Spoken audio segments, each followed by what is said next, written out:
Hi, today I want to talk about like shower systems and plumbing valves and everything related and how to avoid mistakes because mistakes here can be costly. If it's not done right, then you need to remove tiles, so you lose on tiles, on labor, and stuff like that. Well, the easiest way if you can access it from the other side of the room, but you know, we'd rather avoid all these mistakes and the headache down the line. So I have a list here prepared for myself and I'm gonna go through it. Um, so one of the first mistakes that people do is they see a picture in the catalog or when they're choosing a shower valve and they usually see the shower valve installed somewhere here. If it's a small standard shower or if it's a bathtub, then it's okay. But if you have a bigger master shower like this one, you want to have the controls somewhere close to the exit because when you turn it on, you don't want water pouring onto yourself. Or let's say in this case, if the shower glass doors are here and you need to enter, you enter the shower here and then open the water and all the water it's pouring or you have to run out of the shower to not get your feet wet. So think about that, and if possible, have the control somewhere on the side that you could easily access and won't get wet. Also, same goes with jets. So let's say you have a body sprays.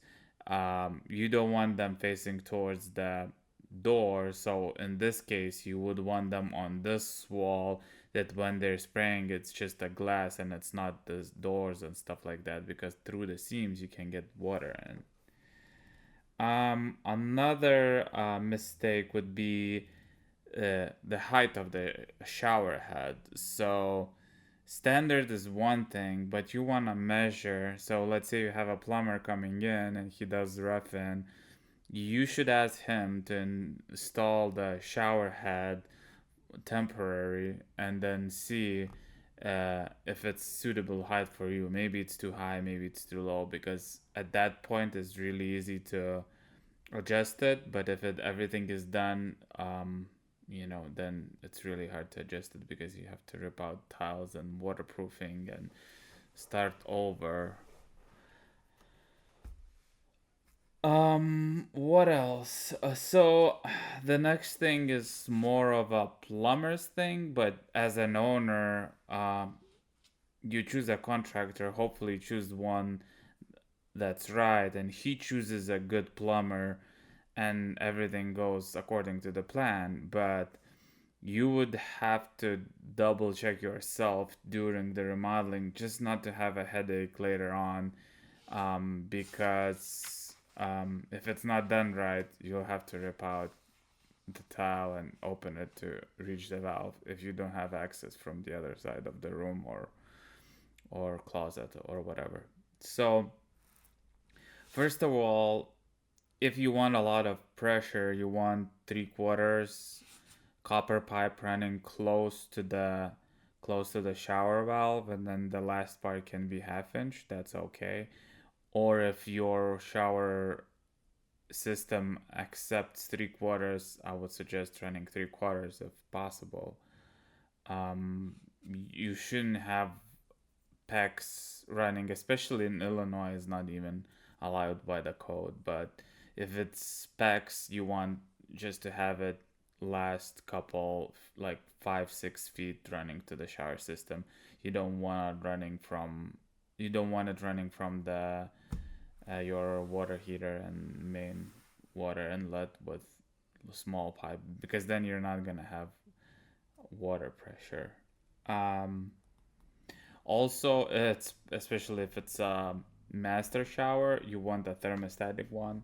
What it does, it's mostly balances the water temperature.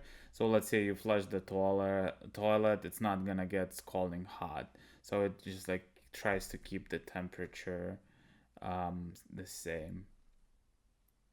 Um, so when you have everything ready, more of it's rough plumbing. When everything is done, you should go through a checklist. So first of all, as we talked, is the shower head. The second of all, it should be you should check if all the controls and all the features are in the right place. Like if the handheld is in the right place, if the valve is in the right place, if the diverter is in the right place, if water jets are in the right place, because at that point it's really easy to fix that issue. Another thing is every so that has to be done by our plumber, but you should still double check.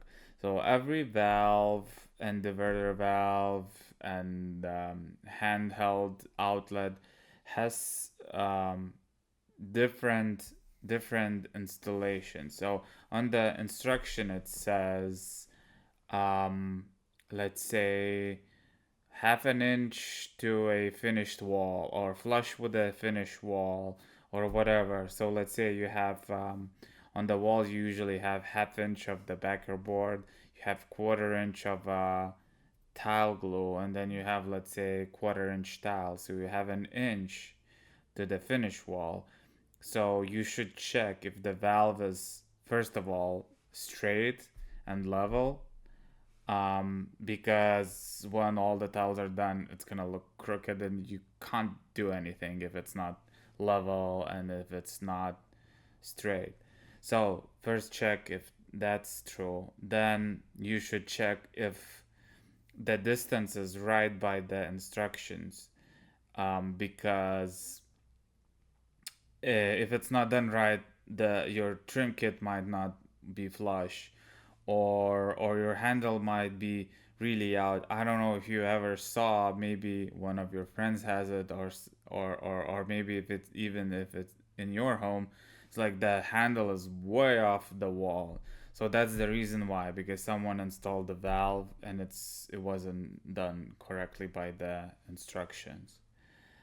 Same goes with the handheld outlet. If the distances are not right, it might not press to the wall, or uh, it might not reach and start leaking. So these distances are really important. It should be done by your plumber, right? But as an owner, and if you don't wanna, spend a lot of money fixing someone else's problems, you should check into that. And then the last part is your plumber should test everything under pressure before the tiles. So what that means, what we do, I don't know how other plumbers do it, but my plumber does it. Every outlet is capped, and then the water is on. Like, you test the shower head, you test the handheld, you test spout, everything, and you see if there's any leaks, or it can be tested with air, but you don't want it tested when the tiles are in, because then fixing it is same story, ripping it out or going through the other side of the wall. So if the pressure test is passed and there's no leaks, then you can feel safe installing tiles and everything else, and then you're gonna not have any problems. um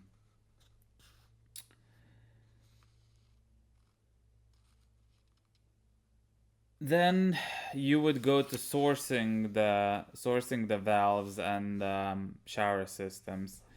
So first of all, you would need to choose a style, or maybe I would say first of all you should know your budget. So there is Amazon Chinese valves. Um, we've installed a couple of them. They're not bad in particularly. The biggest problem is down the line, if you have any issues getting any parts, replacement parts might be hard. So you should think about that. But if it's for a rental, or you just want a quick update, not spending a lot of money, I don't think it's a bad option. Now, if it's a long-term solution and you wanna spend a little bit more, Yeah, you should go with the known brands like Kohler, Delta, and others. Um, the best brands, in my opinion, are Hans Grohe and Grohe. They don't have a lot of color selections. It's mostly chrome and nickel, but this is high end fixtures, and the feel and the look is it's high end. Um, Now, even if you choose a brand, you choose a model, you choose a trim and everything, you should double check prices everywhere because sometimes prices can differ 3 to 4 times. And let's say you choose a valve and a trim kit, you should always ask your contractor a couple things. If that's what you need, if it's gonna fit in your situation. And another thing, maybe he can get it cheaper because sometimes contractors get discounts on big brand stores, so they might get it even cheaper for you than it's listed in the internet or in the shop. um Then you need to choose your style. So like squares and color. So squares are more modern look. So if you're looking to get like a more modern bathroom, so this one has a square and then the black is also modern.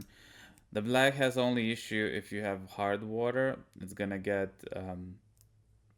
calcium on it, so it's gonna widen it out, and it's um, prone to scratching because all the scratches is really visible. So black has those drawbacks, but other than that, looks modern and new. So this one is also black. This is only more roundish, so it gives more of a standard look, not standard traditional look. Um, Also, it can be used in modern bathrooms, but